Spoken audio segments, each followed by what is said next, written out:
Ava, Arslan, son mari et leurs 3 enfants ont survécu pendant 5 jours, coincés sous les décombres de leur immeuble de 5 étages.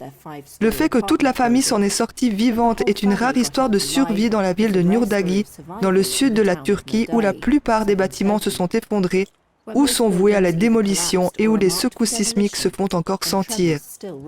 La famille Arslan était coincée dans l'obscurité totale, sans eau ni nourriture. Ils avaient préparé les sacs mortuaires pour nous aussi, dit-elle, mais nous avons survécu.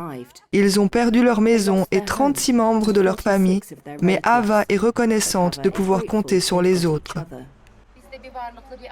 Nous étions une famille aisée. Nous avions 2 maisons et une voiture. Nous étions reconnaissants à Dieu pour tout cela.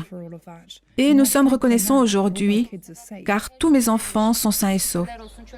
Je n'ai plus peur, maintenant que ma famille est à mes côtés. Cela fait à peine 2 semaines que la famille est sortie de l'hôpital et qu'elle récupère encore ce qu'elle peut de ses biens, mais ils disposent désormais d'une maison container où ils tentent de reprendre une vie normale. Leur chat, Badem, a été retrouvé caché dans une armoire. Les enfants étudient en ligne et les autorités installent une tente-école à proximité. Fatma Gul, la fille aînée, travaille dur pour préparer les examens d'entrée à l'université. Hassan, le mari de Ava, comptable, affirme que les clients l'appellent à nouveau et qu'il recevra bientôt une imprimante et un ordinateur afin de pouvoir reprendre le travail.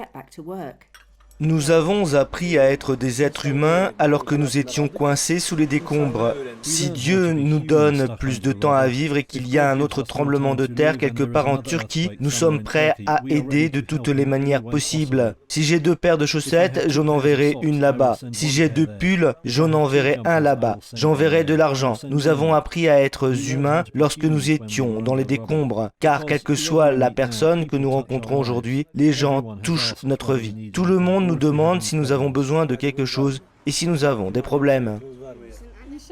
Le bilan des tremblements de terre en Turquie s'élève à 46 000 morts et plus d'1 million de personnes se sont retrouvées sans abri.